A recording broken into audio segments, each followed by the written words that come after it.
এক প্রভাবশালী ব্যবসায়ীর বিলাসী, রহস্যময় এবং বিতর্কিত জীবনযাপন, আর সেই জীবনযাপনের পরিণতি হিসাবে এক নৃশংস হত্যাকাণ্ড 2 দশক পরও বিস্ময় জাগায়।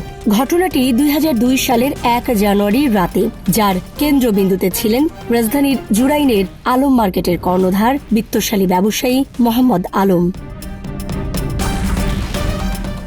সেই রাতটি ছিল অন্য সব রাতের মতোই শুরু হওয়া একটি রাত। আলমের জুরাইনের আলমবাগের বিশাল বাড়ি, যেখানে চোখ ধাঁধানো ঝাড়বাতির আলোয় ঢাকা ছিল এক অন্ধকার জগৎ। সেখানে চলছিল তার নিয়মিত আড্ডা, কথিত কালী সাধনা, নারী সঙ্গ আর বিলাসিতায় ভরা এক গোপন জীবনযাপন গড়ে তুলেছিলেন তিনি 4 দেয়ালের ভেতরে। বাইরে থেকে কেউ হয়তো বুঝতেই পারত না ভেতরে কি ঘটছে, কিন্তু সেই রাতেই সবকিছু ওলটপালট হয়ে যায়। দুর্বৃত্তরা হানা দেয় তার বাড়িতে, নির্মমভাবে জবাই করে হত্যা করা হয় আলমকে।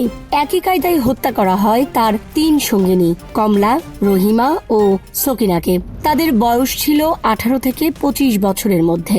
রক্তাক্ত অবস্থায় 4টি লাশ পড়েছিল ঘরের ভেতর, আর আশেপাশে ছড়িয়েছিল বিপুল পরিমাণ নগদ টাকা। খুনিরা শুধু হত্যাই করেনি, বাড়ি থেকে লুটে নেয় নগদ অর্থ, স্বর্ণালংকার সহ মূল্যবান সামগ্রী। এত বেশি নগদ অর্থ ছিল যে তা সরাতে ট্রাক ও টেম্পো ব্যবহার করা হয়েছিল বলে তদন্তে উঠে আসে।